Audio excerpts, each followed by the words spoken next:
ओम श्री परमात्मने नमः। ओम श्री गुरुभ्यो नमः। ओम श्री ऋषिभ्यो नमः। ओम सहनाववतु सहनौ भुनक्तु सह वीर्यं करवावहै तेजस्विनावधीतमस्तु मा विद्वेषावहै।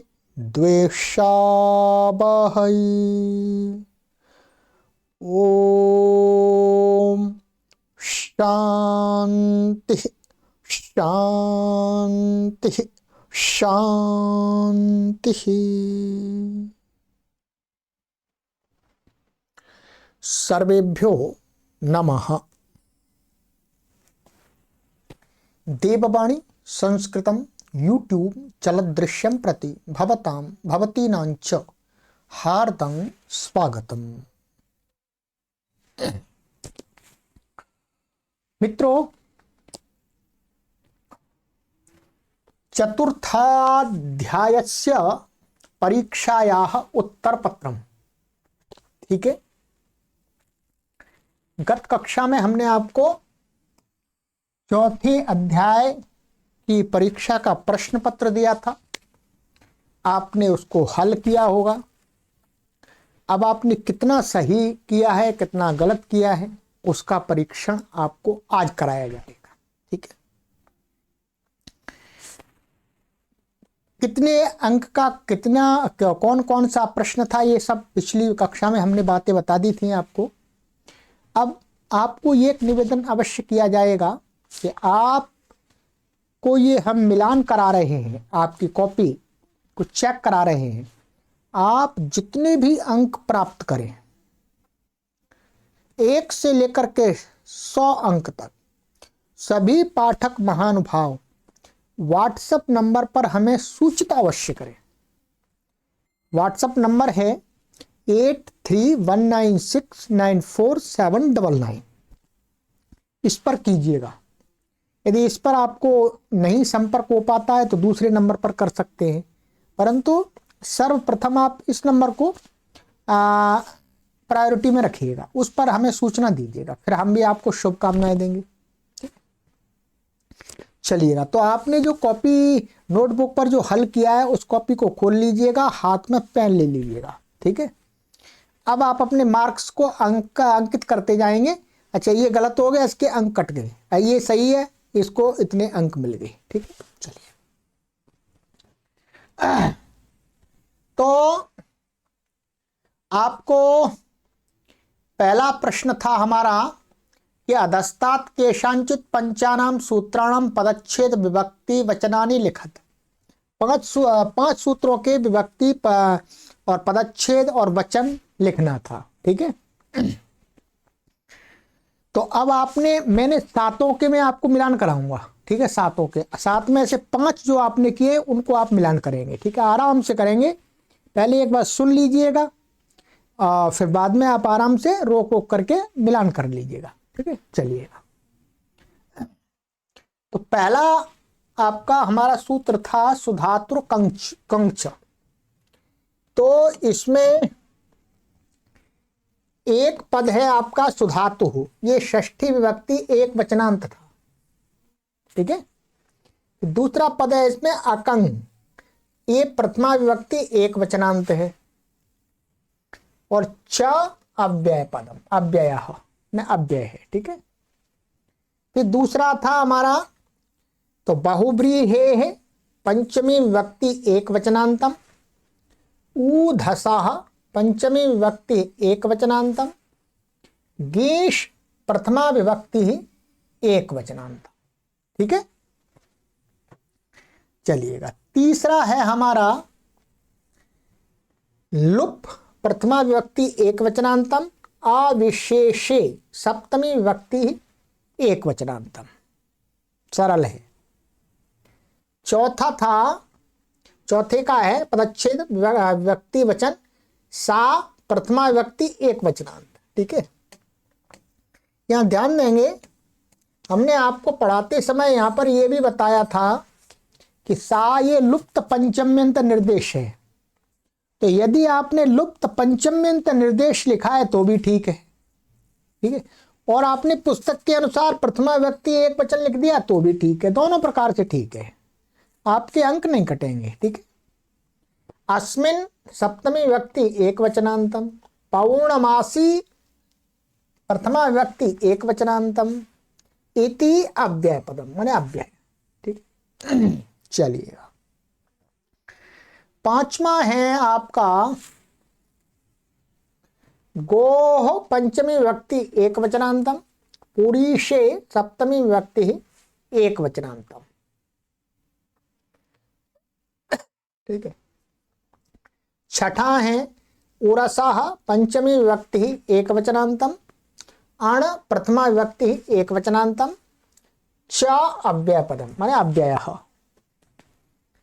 फिर आगे सातवां इस सूत्र का पदच्छेद है तद्वान प्रथमा व्यक्ति एक वचनांत, आसाम षष्ठी व्यक्ति बहुवचनांत, उपधानः प्रथमा व्यक्ति एक वचनांत, मंत्रः प्रथमा व्यक्ति एक वचनांत, इति अव्ययः, इष्टकासु सप्तमी व्यक्ति बहुवचनांत, लुक प्रथमा व्यक्ति एक वचनांत, च अव्ययः, मतोः षष्ठी व्यक्ति एक वचनांत। ये बड़ा था। ठीक है, चलिएगा, ये आपके प्रथम प्रश्न के अंदर जो 5 करने के लिए बताए थे उसका मिलान करा दिया। ठीक है, जितने गलत उसको आप 4 अंक के हिसाब से कम कर दीजिएगा, और जितने सही तो 4 अंक के हिसाब से उनको नंबर ले लीजिएगा। ठीक है, चलिएगा, दूसरा प्रश्न था हमारा अधोलिखितेषु सूत्रेषु केषांचित पंचानाम सूत्राणाम समासो लेखनीय, समास लिखना था। ठीक है, अब समास का मिलान कर लीजिएगा।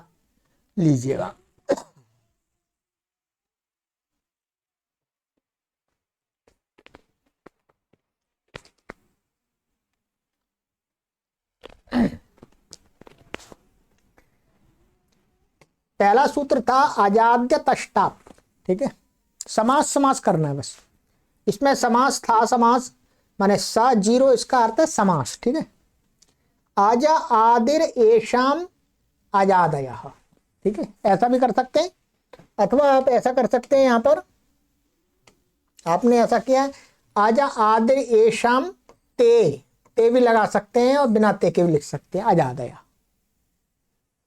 और फिर दूसरा इसमें समास था, ये बहुब्रीहि समास है इसके अंदर। ठीक है, दूसरा समास था आपका इसमें अजादयश्च अतच अजाद्यत तस्मात् अजाद्यतः समाहार द्वंद्व, ये समाहार द्वंद्व समास था दूसरा। ठीक,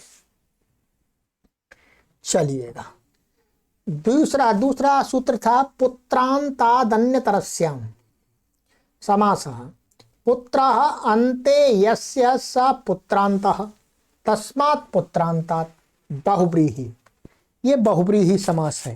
ठीक है, चलिएगा, तीसरा सूत्र था ग्राम जनपदैकदेशादैठयम्। ठीक है,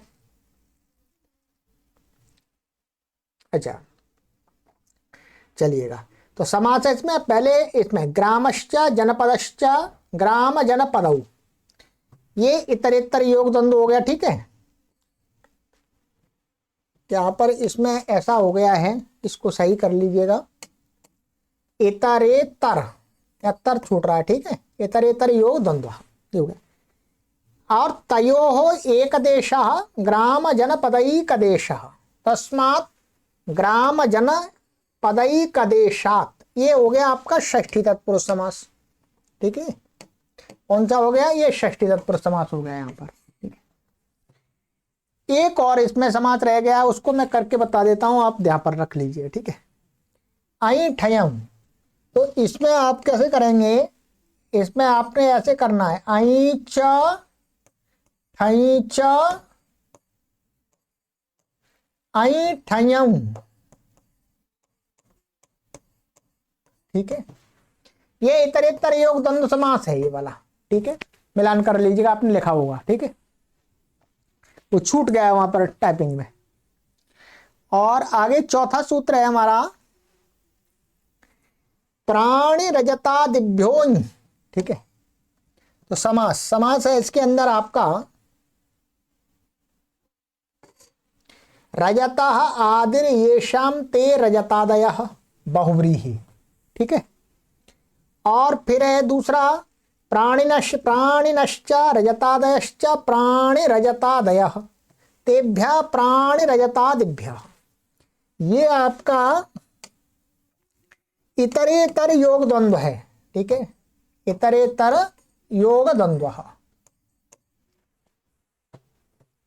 पांचवा है आपका बाहुआदिभ्यश्च।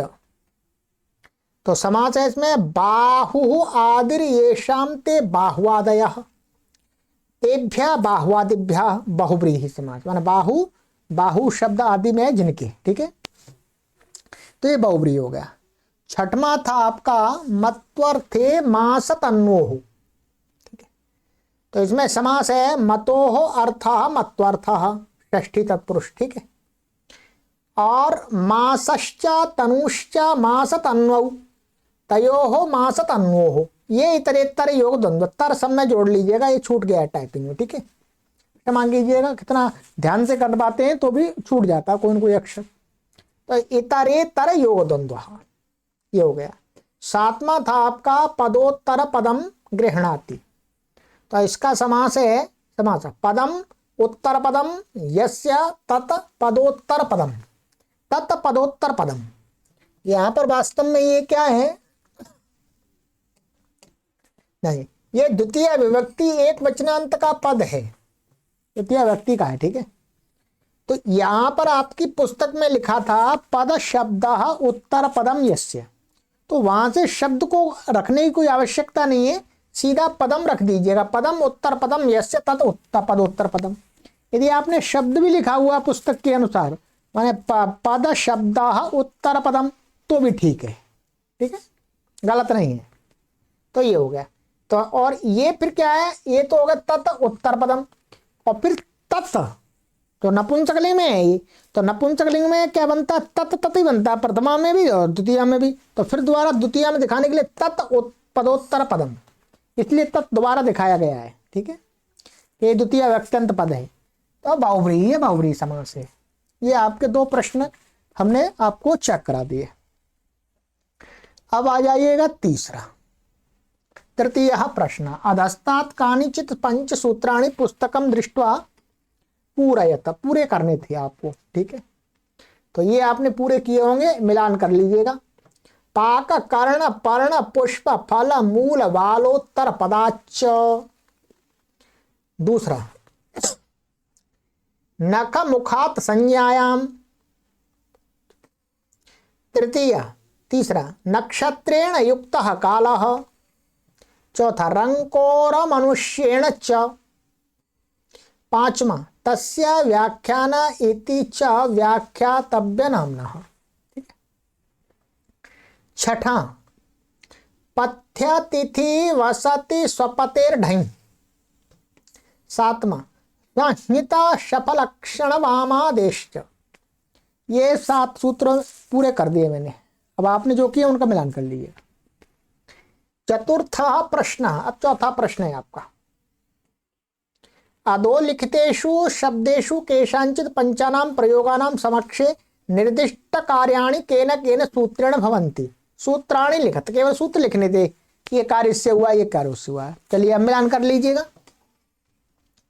देखिएगा, पहला था ग्रामीण इत्यत्र केन सूत्रेण खञ् प्रत्यय भवति। तो इसका उत्तर है, उत्तरम ग्रामाद या खञ्, ये ऐसा है, देखिएगा ग्रामाद या खञ्, ठीक है, ये 2 मात्रा होंगी यहाँ पर ऐसी।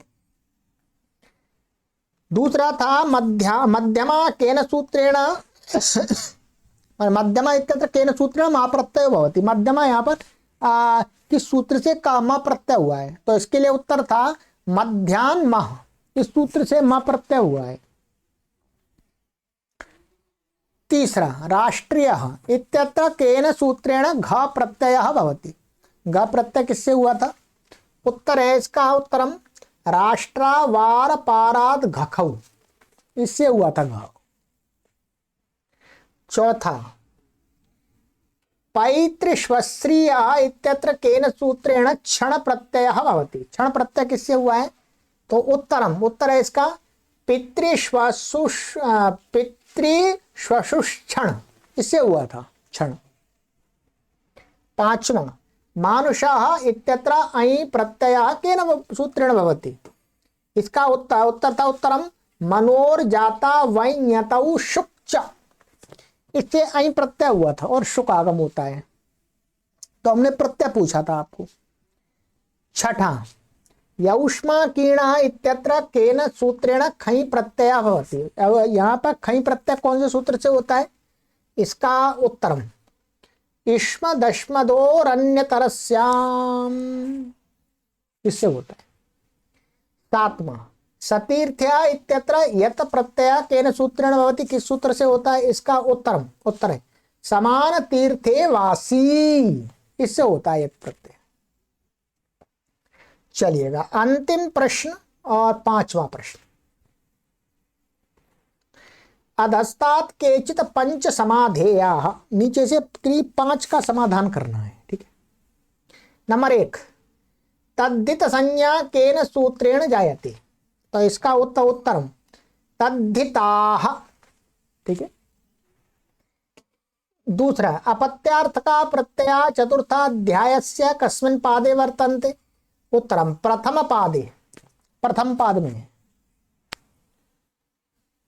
तीसरा चातुरर्थिक प्रकरणम चतुर्थाध्यायस्य कस्मिन् पादे वर्तते, किस पाद में? उत्तरम द्वितीय पादे, दूसरे पाद में।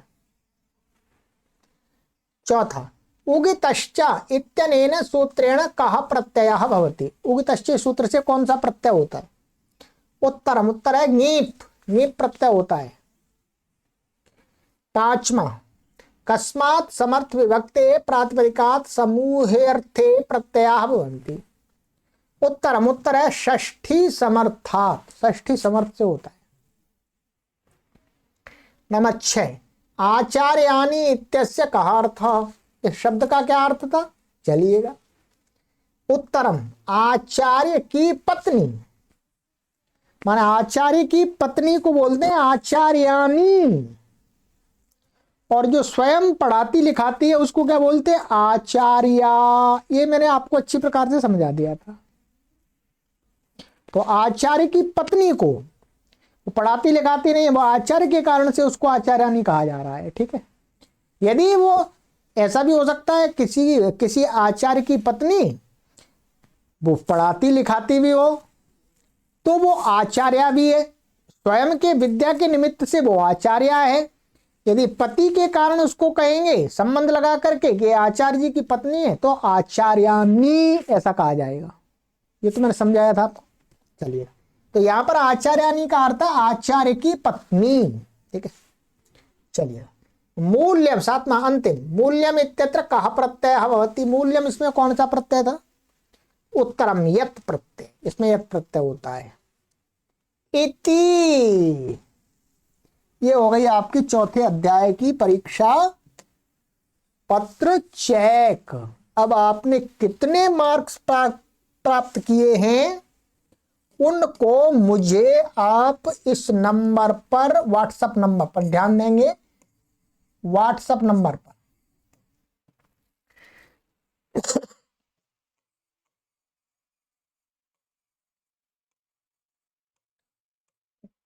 क्या करना है? इस वाले व्हाट्सएप नंबर पर 8319694799। ठीक है। संस्कृत में ही बोलते हैं 8319969479। और हिंदी में भी बोल देते हैं 8319694799। ठीक है। अब आपको समझ में आ गया हो। इस व्हाट्सएप पर आपको क्या लिखना है? श्री गुरवे नमः और अपना नाम और जितने भी आपने अंक प्राप्त किए हैं अंक प्राप्त कर लीजिएगा, फिर हम आपको आशीर्वाद दे देंगे आगे पढ़ने के लिए। चलिए, तो ये चौथा अध्याय आपका समाप्त हो गया है। अगली कक्षा में आपका आरंभ हो जाएगा अथ पंचमोऽध्यायः प्रथमः पादः, पांचवा अध्याय का पांचवा वो प्रथम पाद। अगर आधी तो हो गई, आधी और बच्ची अब तेजी से हो जाएगी। चौथे और पांचवें अध्याय का विषय एक ही है, इसलिए हमने आपको चौथे अध्याय की आवृत्ति नहीं कराई। पांचवा अध्याय कंप्लीट हो जाएगा, फिर हम पूरे चौथे और पांचवें की एक बार आपको मोटी मोटी आवृत्ति करा देंगे, कौन कौन से कहाँ का कौन कौन से प्रकरण है इसके। ठीक है, चलिए मित्रों, भगवान की कृपा आप सभी पर निरंतर बनी रहे, आप स्वस्थ रहें, आपका जीवन सुखमय और मंगलमय हो, जिससे आप इस विद्या का अध्ययन करके अपने जीवन को सुखी और समृद्ध बना सकें और मनुष्य जीवन का जो अंतिम लक्ष्य है उसको शीघ्र प्राप्त कर सके। समाज राष्ट्र की सेवा में आप सभी अपना योगदान अवश्य देते रहें। सर्वेभ्यो नमः।